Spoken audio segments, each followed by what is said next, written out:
question is, are you ready? I am never scared.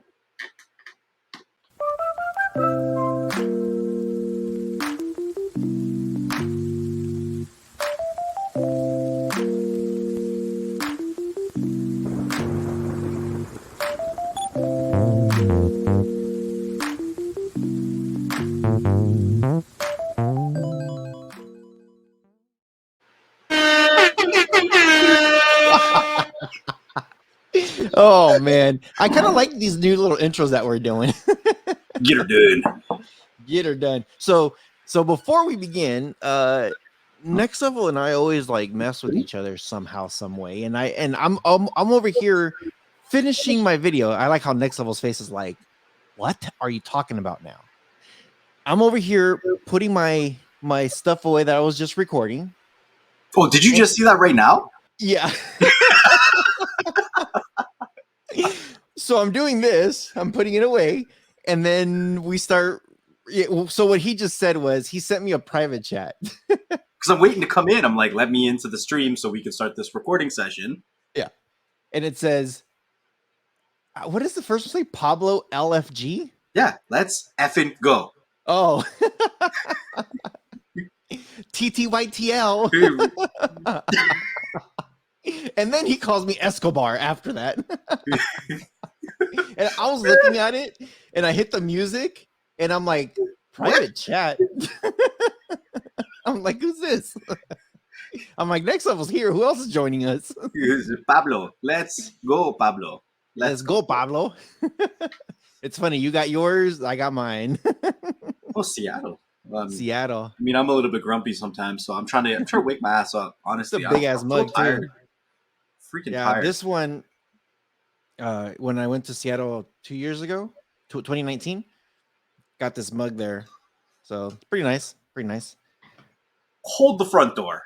What? I just seen an article that I'm gonna have to throw up because, like, not like physically throw up, but like throw up on the screen because I think this is pretty funny and it kind of goes with the theme. So I'm just gonna start it off with this one because I think it's pretty funny. Let's go with this. Wait, before we begin, Buzz TV. Buzz TV. Honestly, you got to check them out. There's a lot of good sales going on their website right now, buzztvglobal.com. The link's down in the description below. There's all these devices coming out for all different kinds of stuff. And one of the most versatile devices that we've found, especially if you are a streamer that likes, more storage, more power, more specs, more oomph, then check out Buzz TV. Yeah. And also the VPN deal, got a good one. Protect that ass. Make sure you guys get a VPN. It's one of the easiest, simplest VPNs that I've actually tested out. Yeah, for sure. All in the description below. Make sure you guys get hooked up. Real quick, before we really go into this article, check your mic settings real quick. My mic? Yeah, because I thought I kind of heard myself a little bit, and I don't think it's using the Shure. It's not using the Shure. Why are you not using the Shure? What? Why? Are you sure? Raise your arms. It's not Shure. Raise your arms and are you sure? Remember those commercials? Hey, my arms are starting to get a little big. Oh my God, this is okay. You know what? I'll be right back. And after these messages, we'll be right back. Bink. So, yeah, Escobar. So anyway, I know Next Level is going to have some really, really good stuff for us to look at. But again, make sure you guys do check that description out because we always have some good stuff. Yeah, it doesn't want to use the shirts today. It's now you sound a little bit different. It doesn't want to use it. I don't know why. Never gonna get it. Never gonna get it. So, this is beyond the BS. This is the BS that happens. Sometimes our technologies don't want to play with us. Oh, hello. There you go. There we go. Oppa Gangnam Style. No, I am sure that I'm using the Shure now. Can you hear me loud and clear? Oh man. Oh, real quick, beyond the BS. Big shout out to GoPro Donnie. Again? GoPro Donnie again. He's got his foot in his mouth so hardcore right now. What did you know? I gotta call him out. I got every time he does something dumb. Oh, crank up your mic a little bit more, just a little bit. So I did a premiere yesterday. The episode that we recorded. Yeah. And GoPro Donnie loves to assume who we're talking about. And I'm just gonna say, GoPro, when you think you know, you have no idea. So he says, you know, we're talking about like all the devices and spending a terabyte into your freaking Fire Stick and maxing it out to the max level. And bro, he says, I don't think PCD bought that stuff. I think he already had it. You know what I'm talking about, right? Yeah. So, okay. And I'm like, wait a minute. I don't even know who we were talking about yesterday. I was just talking about the top. I still don't even know. That was one of the only times we finished the show, and I wasn't like, so who were we talking about? Yeah. I don't give a shit. I literally I don't give a shit. So I didn't even. Doesn't matter. So just to wrap that up with GoPro Donnie, he says, yeah, I think he says like, oh, he already had that stuff. And I'm just like, whoa, hold on a second. What type of magic voodoo hoodoo does somebody have to just make stuff up here? You're telling me he never bought anything? It just poof, there it is. Poof, there it is. It's like, oh, look. I want a battery. You build up stuff over time. I get it. You do. And then you put one and one together and you get three. But here's the thing. If I'm just saying, if somebody already had a 1 terabyte laying around, that means he spent even more money in the past because they're lesser money today. Yeah, but okay. Hold on a second. Hold on. I'm gonna reach over here. You know what I'm saying? I'm gonna reach over here. Uh-oh. And I'm gonna open up the Buzz TV 4900, and it has an 8 terabyte hard drive SSD in here. In Canada, this hard drive, when I bought it, was $1,500. I did not buy this hard drive for this device. I just happened to not be using it when I got the device. So you just happen to have it. I happen to have a $1,500 hard drive laying around. You know what I'm saying? Now, what you should do is you should make a video saying how to put 8 terabytes on your 4K Fire Stick Max. Oh my God. You want me to connect that hard drive to the 4K Fire Stick? I'm not doing it. Hold on. And then you know what? If I make parody videos like that, it would probably do better than my actual videos. You got to title it The Next Level. Every single video I come out, the next level 4K Fire Stick, 8 terabyte Max Pro Extreme. Oh man. Fire and you know Starter what? Edition. I do have to say this, and I'm also going to say this during the live show. I do have to say this though. You know how we talked about how people think like, or they don't think, they say like, dude, sometimes your videos are too freaking techie. Mine, yeah, okay. And New Tech has told us, like, we had an interview. Yes. He told both of us, he's like, dude, you guys need to like dumb it down. And we're just like, no, like we want to give all the information out. Like, this is how I am. Yeah. Like he makes videos, and then when you graduate to the next level, you can come watch mine. Right. And you know what's interesting is we've actually had several people come out to either our shows or other people's shows, and they say like, "Oh yeah, like for example, recording on a hard drive." It's like, dude, why don't you just do cloud? And it's just like, you know, this is what I'm gonna say. When somebody says, "Dude, that's some next level shit," this is what I'm gonna say. Because they heard it probably here. I'm not. No, I would never.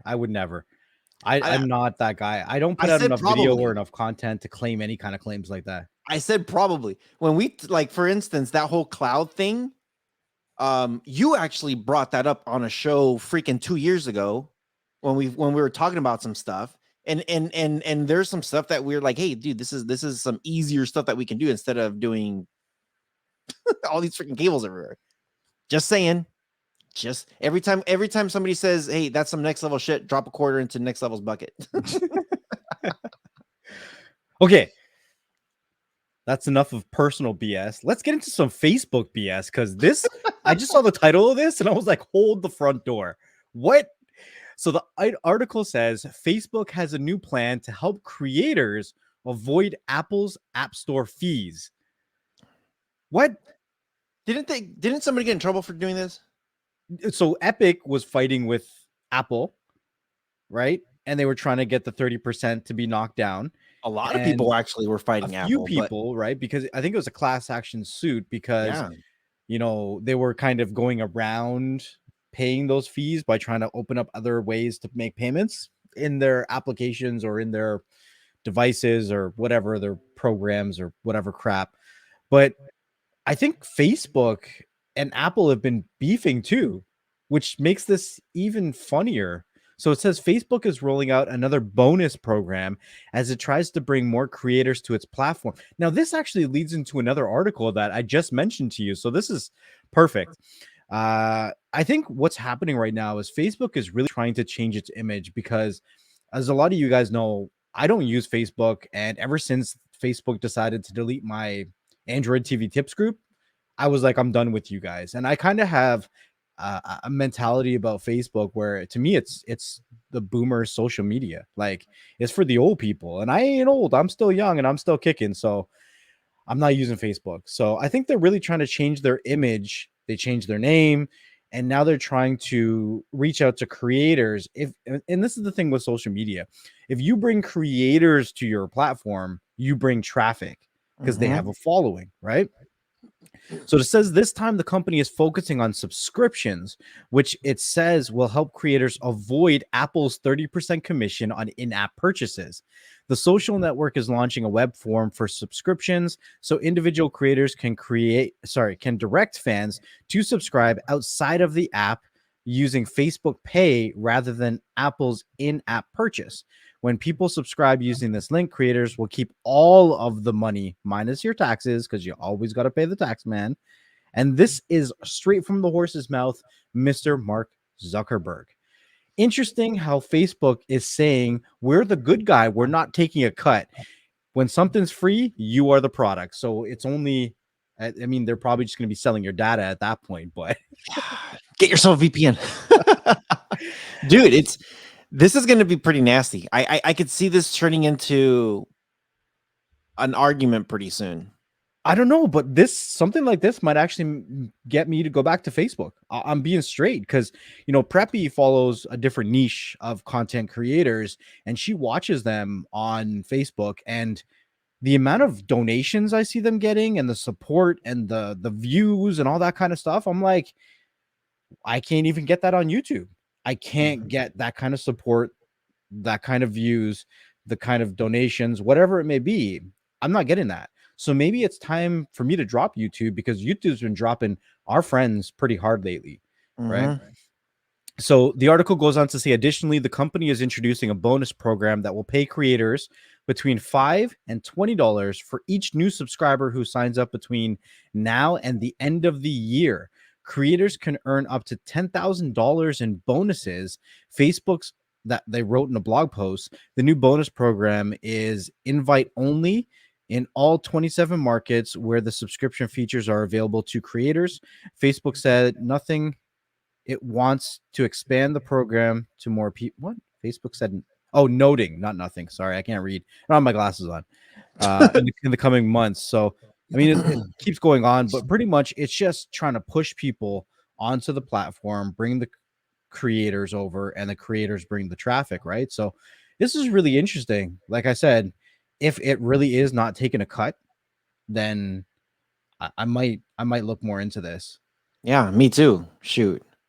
I get that's interesting. Honestly, I get Google, Alphabet, YouTube splitting the ad revenue with us, right?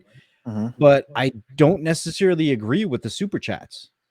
Yeah, absolutely. Right? Yeah. I don't agree with the super chats. I mean, they're only giving, like, okay. I don't mean to dive into this like this, but the viewer has already paid the entrance fee either through YouTube Red or by watching the advertisement before the live stream, right? Now they're on the platform. You got your cut, right? Not you, but YouTube. YouTube has got their cut. The only reason they're dropping that super chat is because of that content creator, either a Mhm. connection with them, because of the community, or because of something that they're providing as content. The topic, it might be something, but that is directly related to that content creator, right? YouTube already got their cut from that entrance fee. They already got it. They're there. So why are they taking another third of the money from a super chat? To me, that's immoral. But That's greed. I'm just a little old in the next level, sitting in the corner over here. So No, that's true. I got you. So I like, wanted to share this one too. I know you brought it up, and I kind of looked into it a little bit more. yeah. Discovery Plus and HBO Max may bundle before combining after merger. So what this means is HBO Max and Discovery Plus are merging together. This is like a for sure. But it sounds to me that Discovery Plus might actually drop and be within HBO Max. It's almost like a very popular combo app that happened called Disney Plus, Yeah. where they took National Geographic, dropped their app, and the National Geographic is within Disney Plus. This shit all started with Peacock and WWE, Well, didn't it? no, Disney did it first. Okay, all right, fine, whatever. Disney did it when Disney Plus came out. The Discovery Plus happened on launch. It happened on launch. Yeah. Peacock with WWE followed suit. They said, yeah, you know what? Like WWE's like, we should do the same thing. They dropped their app, the WWE app, and went into Peacock, which I found very, very interesting. I was just like, are they struggling again? Like, it's like, damn, dude, like there's a lot of fans out there and there's a lot of old footage that's just so much better than the crap that's out there today. So I was very interested about that. I'm like, that's interesting. But now it looks like, and this is smart for HBO Max. HBO Max does have movies, they do have TV shows, and they do give you with their subscription, I think it's like 1 or 2 movies a month that are in the theaters that you could stream on demand. Right. Now they're adding Discovery Plus. Disney needs to do one more thing though to stay ahead of this game. You ready for this? What company did they just buy this year? I don't know.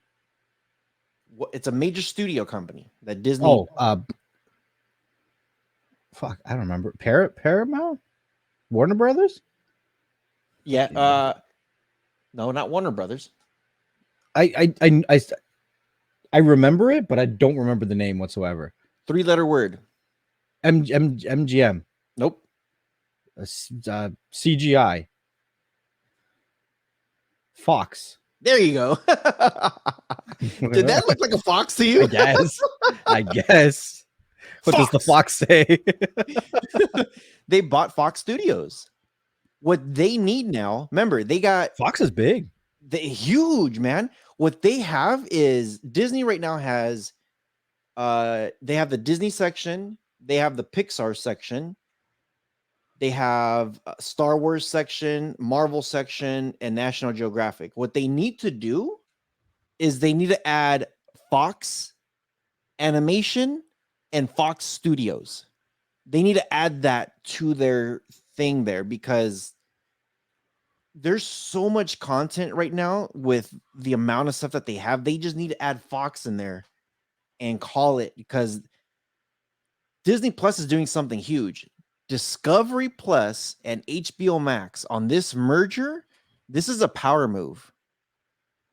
This is a power move. And you know what? I keep hearing rumors about Netflix merging with somebody. I can't remember who it was, but Netflix is looking into merging, somebody coming into Netflix, not Netflix going out. I forget who it was though. Now I'm going to look it up. Netflix merger. That's going to be like there. You know what? I think there's always going to be rumors of Netflix merging with some shit or Netflix doing some shit. And we've talked about in the past that they got to do some shit. Like for sure, they got to do some shit. But I think when it actually happens, like we're probably gonna have to pick our jaws up off the floor because we can't believe that it actually did it. Mm-hmm. Yeah, I need to look into who it is because Netflix needs to do something. For sure. Because here's the thing, Netflix doesn't own that much. They have some originals. Yeah, but you know, Hulu's been dropping some banger originals. What do they got? Handmaid's Tale. Yeah, That's a banger. They got a couple good bangers. Like Mhm. Hulu's fire right now. Dude, Hulu, and that's the thing. Who owns Hulu?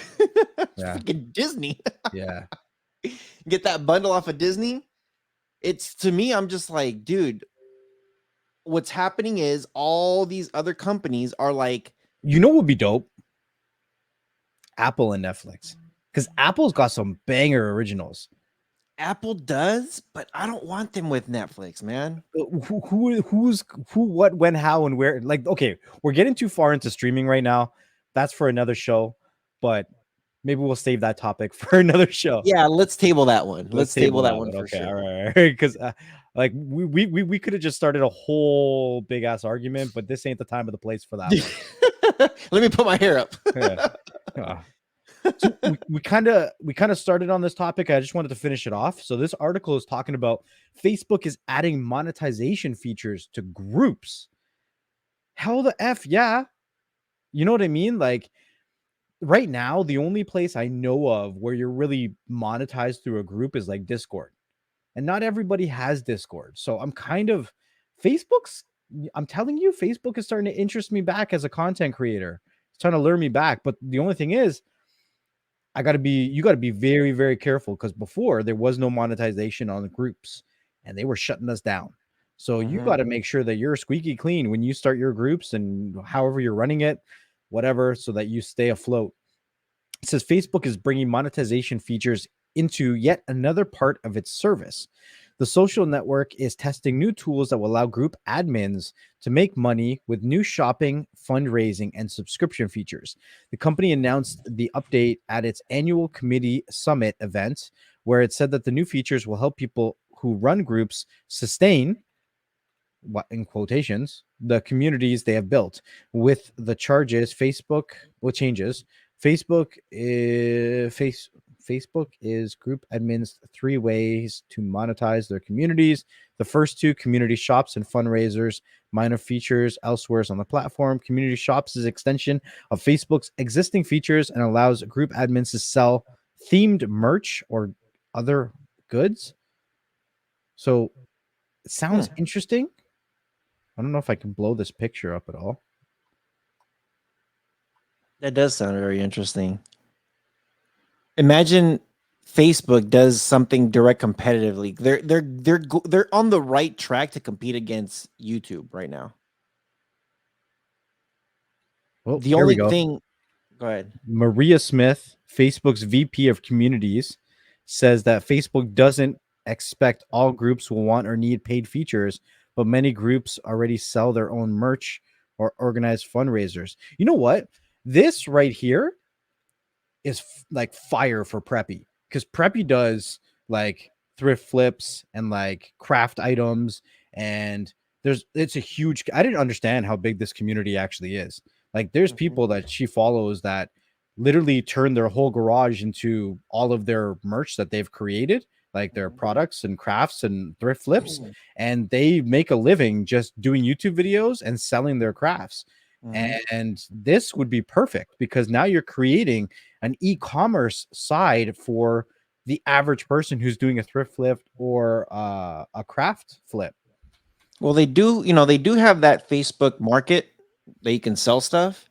And my thought right now was that that YouTube and Facebook is on that path to, The metaverse. I don't want to say overthrown YouTube, but we need a juggernaut as big as Facebook.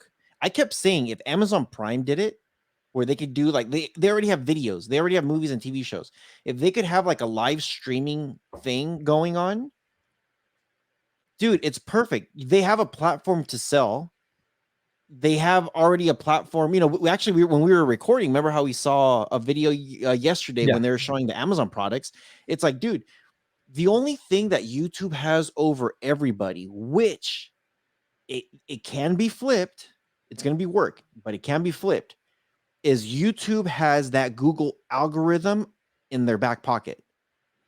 But if something else becomes trending, like either Facebook video, Amazon Prime, content creator corner, whatever the hell video, if they could come up with something that is trending, that people are Googling all the time, they could flip YouTube like that. And then all that crap that YouTube did to all these content creators to screw them over, me one of them, and some of our friends, dude, game over. YouTube will be shut down. They could shut down YouTube if they figure this site out.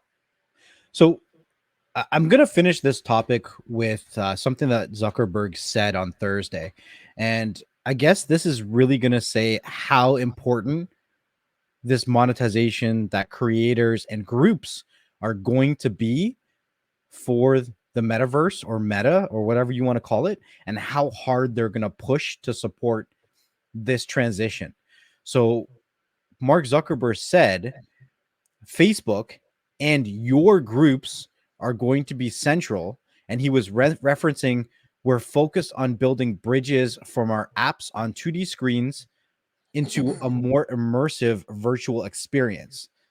So it all starts from content creators, it starts from groups, and then from there, it's about making it an immersive experience that's more than a two-dimensional experience. So in other words, you create the matrix and then you get trapped in it. Pretty much. Yeah. Yeah. So I got like two more things. What do you got? I'm just gonna throw this one at you because you seem to want to talk about this one. Let me just put it up on my screen here and we'll share it.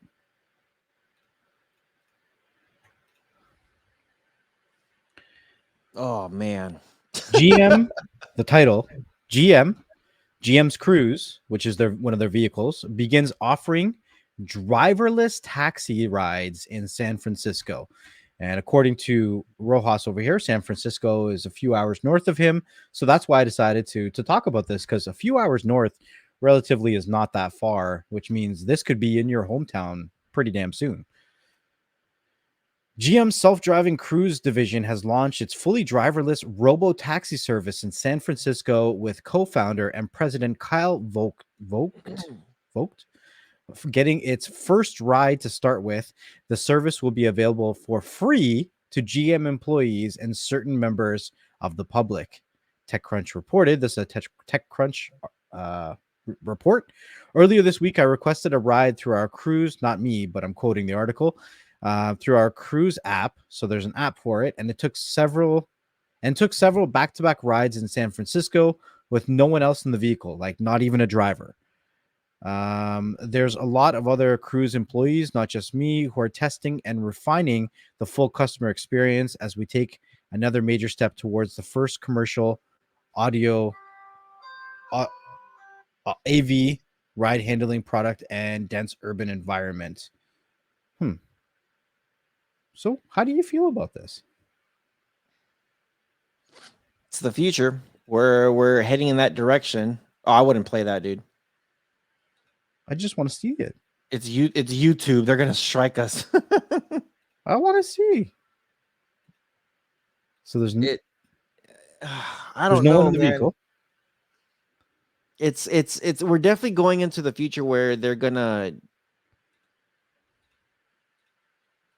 where it's just gonna self-drive. It's just really scary because somebody is still in control. Somebody is still gonna be in control. If it's a robot saying, cool, make a left turn, make a right turn. Here, let me speed this up to 140 miles per hour. You know what I mean? It's like things malfunction. And this will be a very scary malfunction to get into. You know what I mean? They almost have to make these cars that will never go a certain maximum speed to gain people's trust. Some scary stuff, dude. I don't know. So it says Monday at 11 p.m. it, I guess, launched the Bolt vehicles and it began to roam around the city waiting for a ride request. So it just roams the city and waits for a request. That's kind of weird. Doesn't that add to more traffic? Shouldn't it just wait somewhere stationary? Yeah. Got his first ride from a Cruise Bolt EV called Sourdough. Why do they have names? This, I don't know. Saying the experience was smooth. Vehicle picked up passengers while it was in ghost mode. I don't know if I want a vehicle. Like, why do you got to call it ghost mode? Sounds, it reminds me of something from Call of Duty or some shit. Like, here we go. So here, this is exactly early last month. Cruise received a California DMV permit to operate the service between the hours of 10 p.m. and 6 a.m. at a maximum speed of 30 miles per hour in mild weather conditions, no worse than light rain and fog. It's allowed to run them without drivers and charge for delivery service, but not ride hailing. For paid robo taxis, it must apply for a final permit with the California Public Utilities Commission. I don't know, man. I could see this being really good at nighttime if you're going instead of getting an Uber. See, that's the thing, dude. It's putting out Uber drivers out of business and also Lyft. That's what this is doing. It's putting those people out of business. I do believe that Uber and Lyft will be investing into its own form of self-driving vehicles. But Like that's not the case though. Oh, you mean the drivers? Drivers, yeah. It's putting those people out of business. So if these guys say, "Hey, we're going to do this," like you don't need a person. Like let the system do its thing. Pick people up between 10 p.m. and to 6 a.m. You're talking about all the people who are going to clubs, bars, some late events, pretty much people who probably shouldn't be driving home. This will be perfect for them because they could just get in and go. Now, here's the thing. What if somebody's puking in the back? They're just throwing up all over the place. Is it going to self-clean too? That's a good question, especially, we have to ask these kind of questions coming out of the bear flu season. Like, what is the sanitization or the cleanliness level of these vehicles? Now, Yeah. obviously, we just saw clips of it from the video that I was skimming through, and it looked very nice, but it's a new vehicle, new service, literally just started.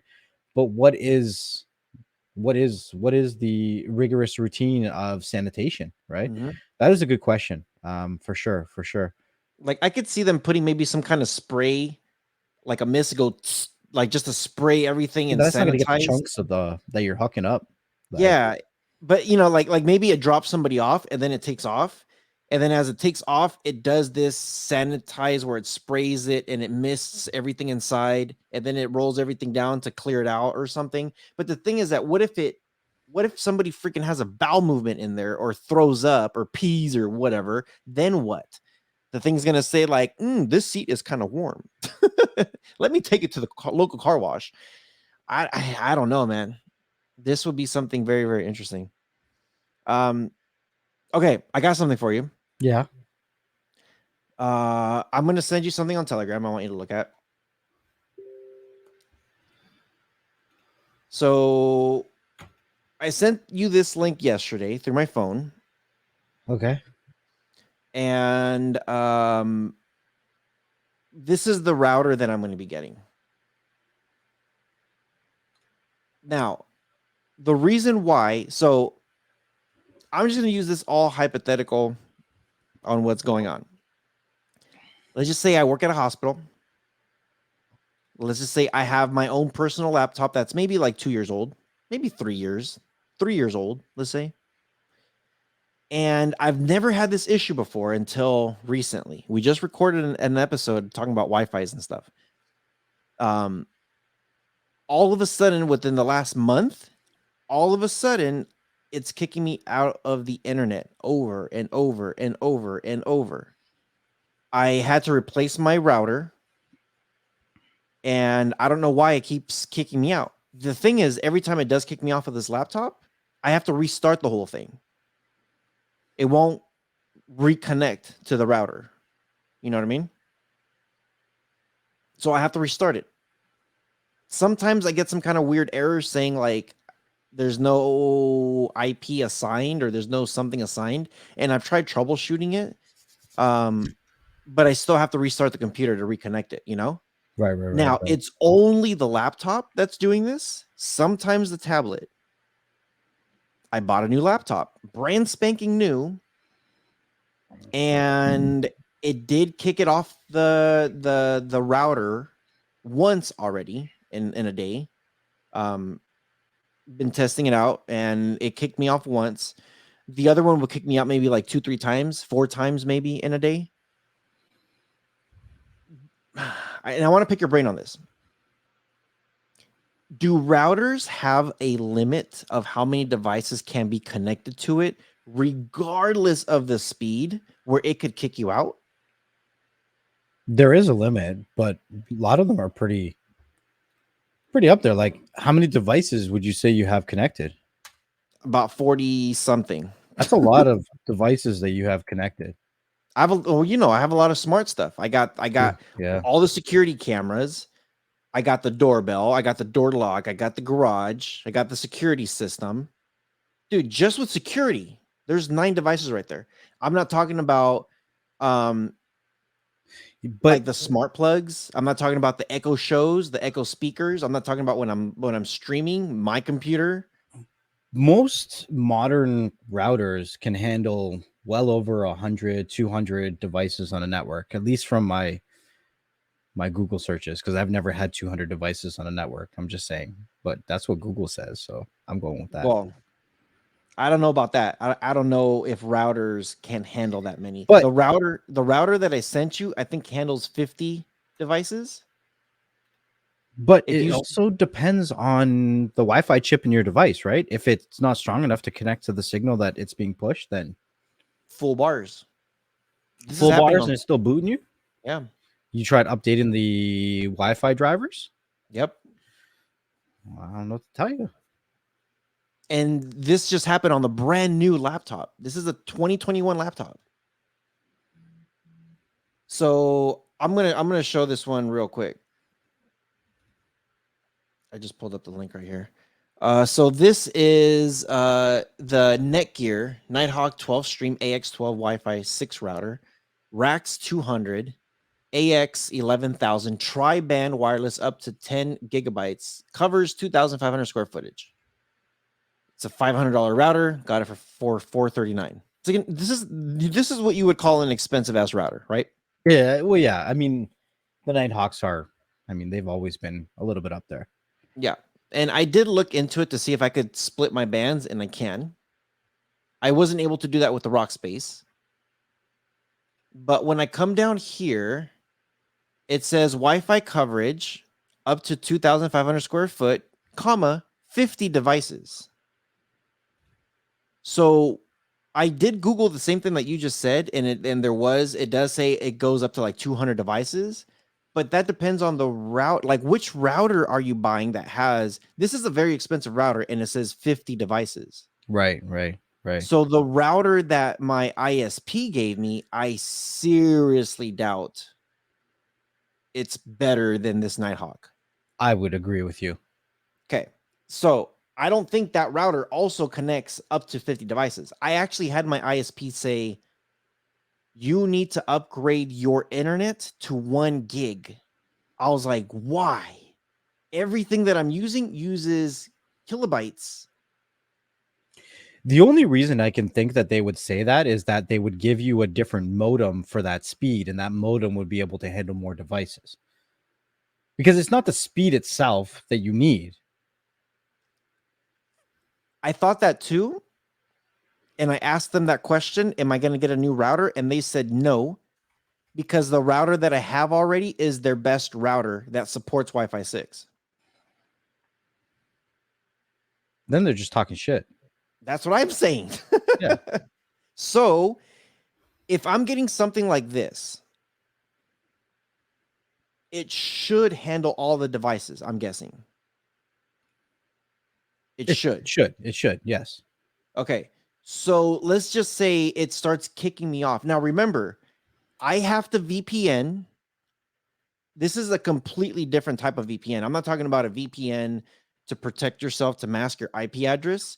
This VPN is to remote into your work. This VPN is to remote into the hospital. So that way I could, because it's sensitive data that I have to do, right? So if it's still kicking me out with this new router, what do I do next? Like I have a new router. It covers 2,500 square foot. I don't, from one side of the house to the opposite side of the house, I don't think that's 2,500. That's a long distance. Okay, but the distance that are rated on these devices are hypothetical. Like, I mean, you're outside with no walls, no objects to come in between you and that signal. Yeah, you're going to hit 2,500 square feet. But if you're inside, you have walls, you have other technologies, you have other frequencies that are going to be distorting what you're doing. So you can't really rely on just a router anymore. Like, you need to have access points. I don't really F with Wi-Fi too much. I'm a power line guy, and I know that's kind of old school now because mesh is around, but I do a lot of power lines. I like to hardwire a lot of my devices. So, I mean, I would still look into, you know, the devices that you can wire them, and the devices that you need Wi-Fi, then maybe look into extenders or mesh systems. Now, here's the thing where I'm at right now in the house upstairs.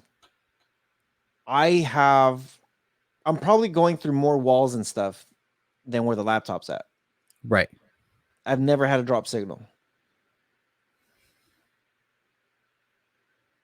Where the laptop is, it has drop signal. So I'm thinking like it probably, maybe the Wi-Fi cards, adapters are going bad, and, so maybe I need to update some stuff, do CMD or IP config, or, just flush some stuff out. But this is the brand new laptop that just dropped. Here's the only difference between this brand new one and the old one. The old one, I had to restart it to connect it to the router. The new one, when it dropped, it reconnected after maybe like 30 seconds. Right. The only thing I can think of is that it's trying to connect to the 5G network, and the range is not as good as the 2.4, and it's not trying to automatically connect to the 2.4. That's yeah, it could be that too. And that's why I kind of want to get the router, thinking if it's 50 devices, it should cover everything that I have. And if I'm able to split bands, everything in the house is 2.4. Yeah, honestly, realistically, the only thing you need 5G or even 6 for is stuff like video game consoles and if you're streaming. But also, I don't know if this is true or not. 5G takes priority over 2.4. Generally, yes, because you're able to transfer a lot more data. Right. So let's just say I have 51 devices. It's going to kick something off from the 2.4, not the 5. Right. Okay. That's how it should do. That's what it should do. So that's what I'm hoping. Once I get this router, I'm going to plug it in. I'm going to put everything on there. I'm going to split the bands. I'm going to call the 2.4G the same exact name that it's currently connected to. So all my devices are going to be like, okay, cool, here it is. I don't want to reconnect everything to it. You know what I mean? The 5G, I'm going to call it something a little different. I do want to get, now here's my next question. Would you recommend, I keep hearing two different aspects from one or the other. Wi-Fi extender versus a Wi-Fi repeater.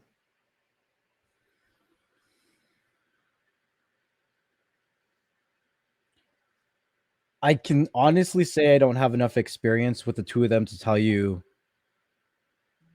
which one's better. I don't. but I would assume there's some great videos on YouTube that you can watch comparisons on. Well, I've seen, I've heard and seen both. I've heard people say Wi-Fi repeaters are not good because it's just repeating whatever you have, and it's not giving it a new connection. I'm thinking, like, isn't that extending the range though? If I have my router over there, and then if I have a router that's a little another, like, repeater that's like somewhat closer, and that's extending the range even further, that should be fine. But it says sometimes it could create errors by having a repeater going. So they say might as well just get an extender and create a whole different band. I'm like, but then it's still connecting to the router and is just creating another name for something else. You know what I mean? That's kind of where I'm just like, I would rather just go with a mesh system and get these pods, set them up. You're good. All hunky dory. but that's the thing. I tested this mesh system, and most mesh systems, from what I looked at, don't create different bands. What they do is, I don't know. I think I sent you that image yesterday. Yeah. So it looks like it starts at 2.4 2.4. That's the gig smart connection, assistant. right? Yeah. So it opens that up so you can actually add more smart devices to your network through that. Like that should work. But that's the thing. It's the only way to do that is if I'm on my phone and I'm trying to set up a device. If I'm on a laptop and I'm like, let me connect to this one, it's gonna pick my band. And I don't want them to pick my band. I want to pick my band. You know what they say about bands? Bands make them dance. So okay. So I'm gonna try this router, and I should be getting it tomorrow, I think. This Nighthawk is just a freaking Beast, dude. This thing is stupid, but man. again, 2,500 feet is hypothetical. 2,500 feet is hypothetical. I think where I'm gonna place it, I'm not gonna place it on the corner of the TV. So I have the wall, right? And I'm not gonna place it in this corner. I'm gonna try to put it on the opposite corner where it's not up against the wall and it's away from all the devices. So that way it's gonna push it out that way. You know what I mean? Everything around the TV is already hardwired. So we'll see. What if you ran a power line and you plugged it in upstairs, and then from that power line you connected it to a router, so you had a Wi-Fi network for upstairs and one for downstairs?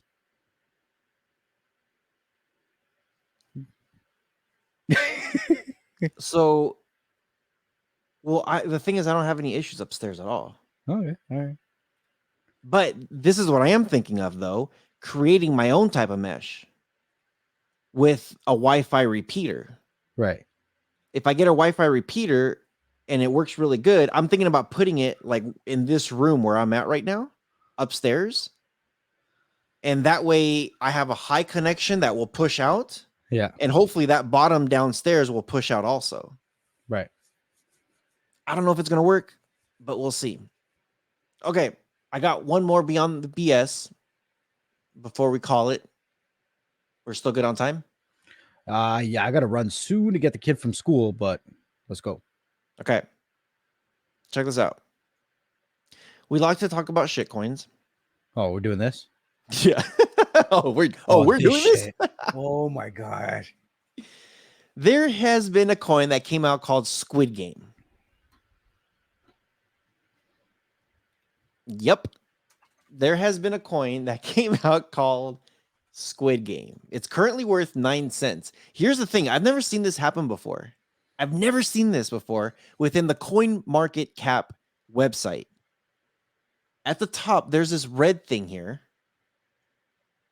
This is different. I haven't, like, I didn't even notice it, even though it's in bright red. It says, we have received multiple reports that the website and socials are no longer functional and users are not able to sell this token in PancakeSwap. There is growing evidence that this project has rugged. Rug meaning they're sweeping it under the rug, like later. Well, you know, they just took it. They took the money and they ran, and now people are FOMOing in But like this thing went literally from 2 pennies to 15 pennies, and then they took the money and they ran. Actually, it went higher than 15 pennies. You see my screen? What does it say? $628. That can't be right. Holy shit. Look, when it started, it was at a penny. Yo, it's higher than that. It's higher. It spiked up higher than that. Yeah. I got 28.56. Almost $3,000. Holy crap, dude. These people took some serious money. So check this out, dude. You It imagine started out buying as into a penny. something? This was on October 26th of this year. This was only a week ago. Bro. This thing started off being worth $2. I And have then I have a penny when it started. No, go back further, man. You can't. This is as far as it goes. Hold on. What am I looking at right now? Hold on. I clicked all, and this thing started October 26th at a penny. What am I looking at then? Hold on. I don't understand. Click on the 1 month. 1 month. What price do you have for the 30th of October? The 30th of October, $13. Yeah, $13. Yeah, But this so existed. This was out before. When I click all and I go to as far back as I can, yeah, it's almost a penny, 1.5. October 26th, man. This was 4 days before October 30th. It was worth a penny. And this thing went all the way up because so now go to 7 days and go to that now. Oh, I see it. 2,800 was where it peaked. From 1.5 pennies. These people robbed you. And this when it jumped up, look, I'll go the day before. Let's see. I know this is like really tricky. Okay, so the day before it went to 585. And actually, you know what? This is not even the day before. This was 30 minutes before. No, 10 minutes before. Holy crap, dude. So on October 31st, it was at $38. Towards the end of October 31st, it went to $90. On November 1st, this is what happened on November 1st. It went from this is at midnight. It went from $90 to $100 within 10 minutes to $269 1 a.m. 434 at 1:30 a.m. At 2 a.m. it hit 582. At 2:35 a.m. it hit almost $3,000. And then within the 10 minutes, it dropped to 0.0008, less than a penny. What these guys did, as soon as it hit that number, they pulled the shit out of it, man. Yep. These people bought it at a penny and a half, and I'm telling you, they didn't just buy one. You know what's interesting though? Right now, it's worth 9 cents. So people are chasing it now. But okay, so this is a prime example why I say be careful with shitcoins. I've had a lot of people say, "Hey, should I buy Shiba?" And I'm being very upfront. I say no. Because the average person doesn't understand how to work investments, especially the most volatile of investments. So I just so that I don't hear it later, if they were one of the ones holding the bag and they missed out on a penny going to $3,000 in a split second. You imagine you were one of the people that bought it at $2,800. You're screwed. Well, it depends how much money you put in, but dude, if you put in a good amount of money, you are so screwed. It says it was available on PancakeSwap, but they can't verify it anymore. It's gone. And they're saying that the last time this was updated was several hours ago. It's still moving. It's moving downwards. It's still moving, but still, man. Insane. Insane. Okay. So with SHIB,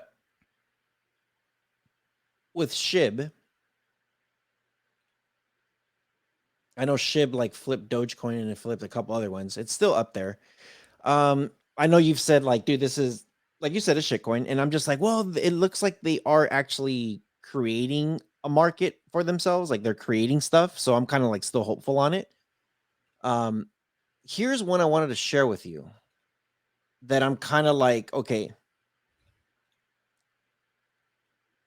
what should somebody be looking for when they are, and I know we've talked about projects, we've talked about like again, SHIB has said this is what we're doing, you know, and they say they're doing it, and it seems like they are actually doing it, and they're starting to, you know, they're on Webull. It looks like it's going to be on Robinhood.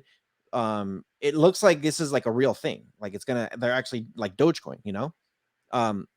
So this is one that I've actually, somebody told me to check out, and you know me, every time I see 0.0000000, I'm like, ooh, how many zeros are we going?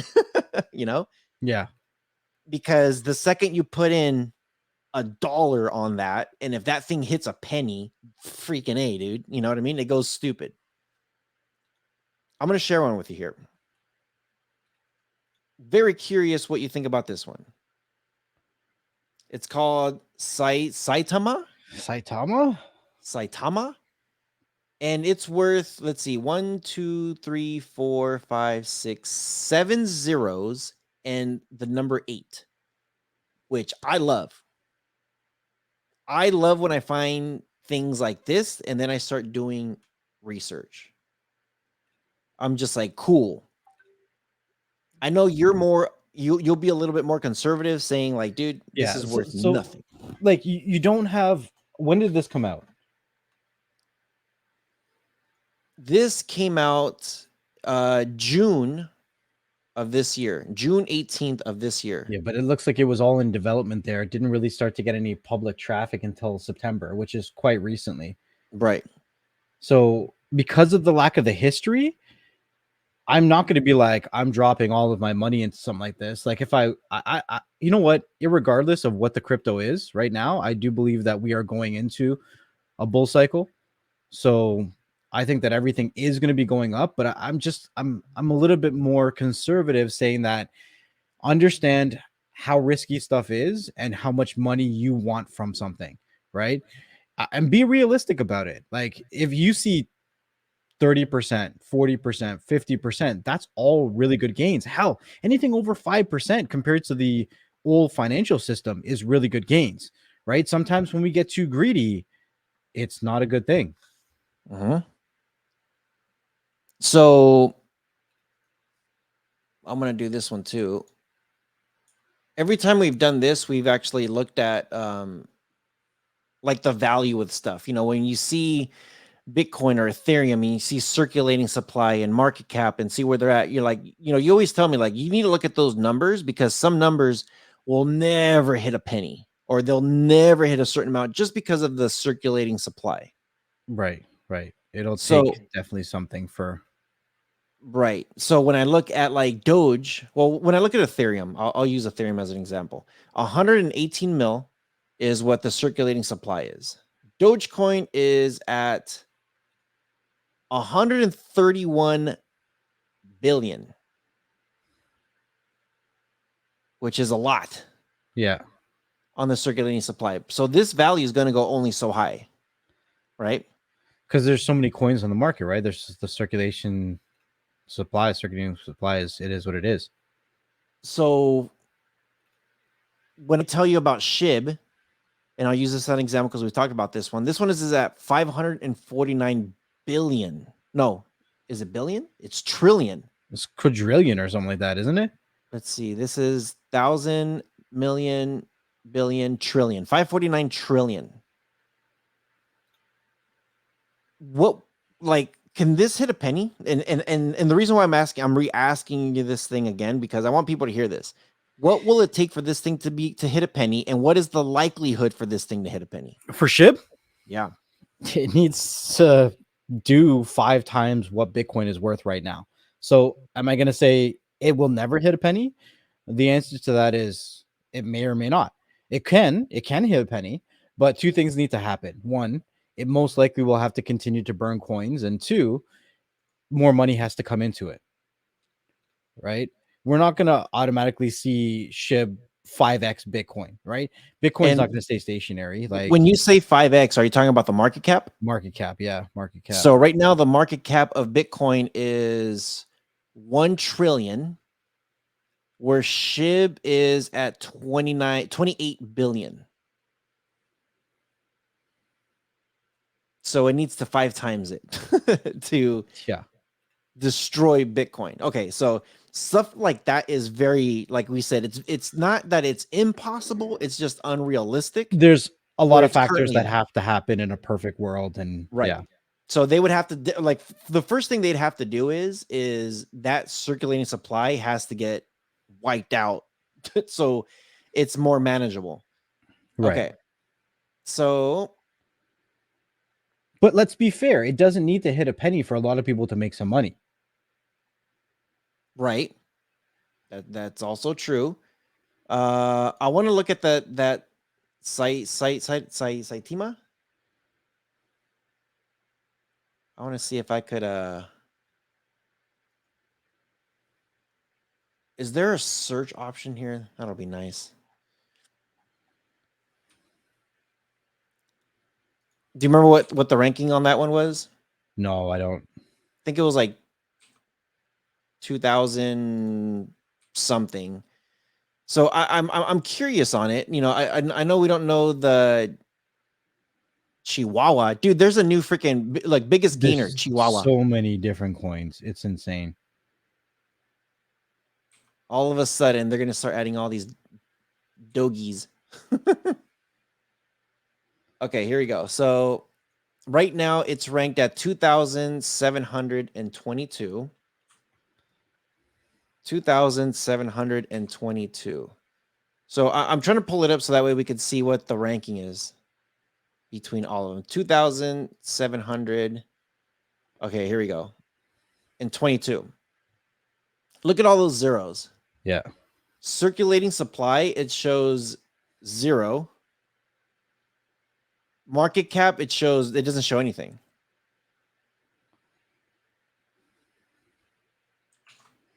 So market cap, if I go here though, there's a thing that says the CMC team. This is the coin market cap team has not verified the project's market cap.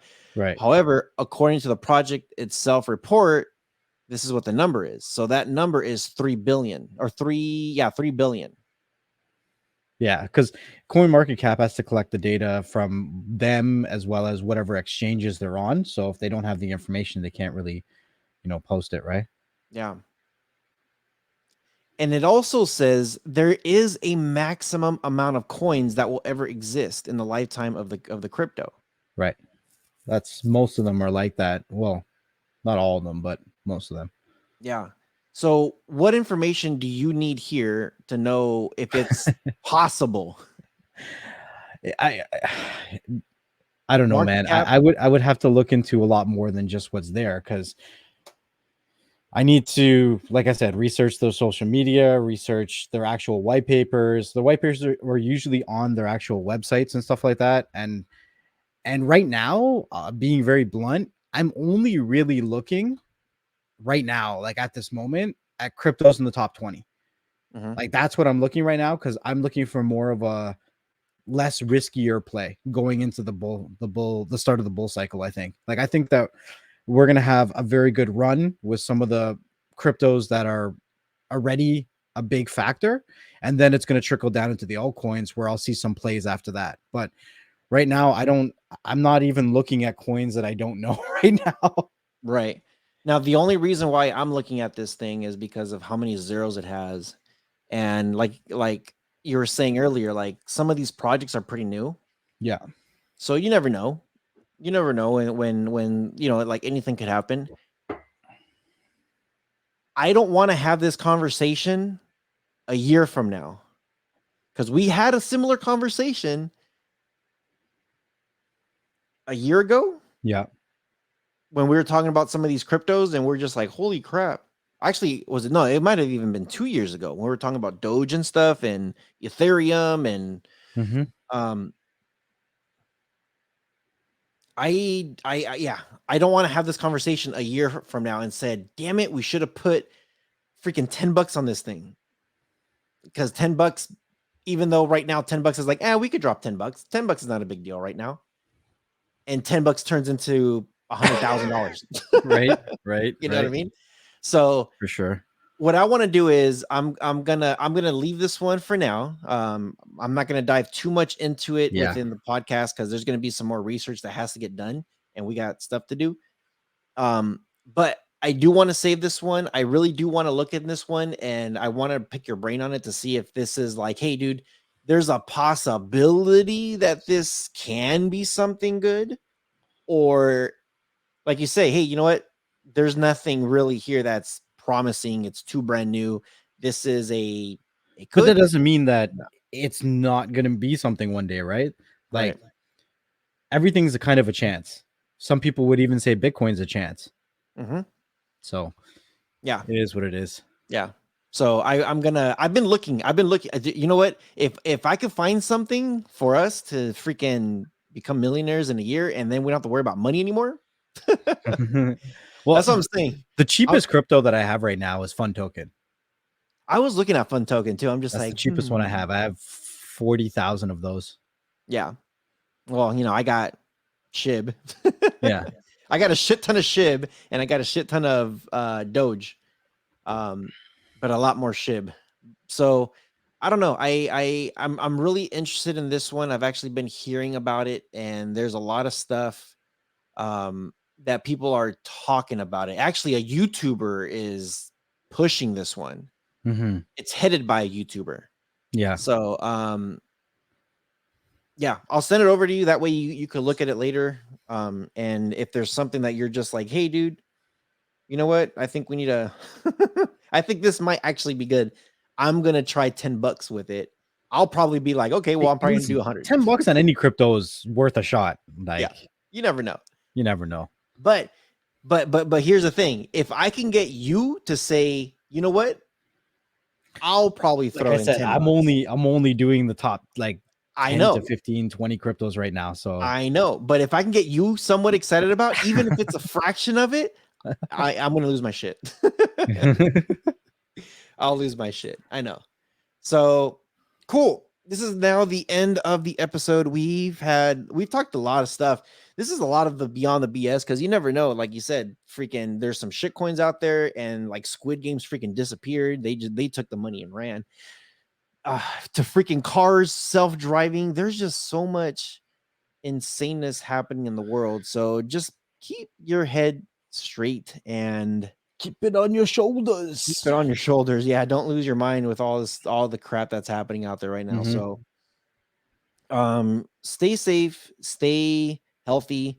Holiday season is around the freaking corner. So want to wish everybody happy holidays. We are in the season, tis the season. Save your pennies. Black Friday, Cyber Monday looks like it's going to be coming up pretty good. Make sure you guys always check the description below. Share the video. Next level. Anything you got before we go? You know what I say? I want to say, wow, I can't even speak. I want to say thank you to everybody who supports us for what we do over here on Beyond the Streams, the content that we create. One of the ways that you can help support us, and whatever platform you're listening to the podcast on, leave us a review, leave us a comment. It's the only way that other people like yourself are going to find content that you enjoy as well. So make sure that you also come out on the live shows every Thursday around 4 p.m. Eastern Standard Time and be a part of the community, be a part of the conversation. And you know what? Thank you again. And we'll see you guys on the next one. Peace.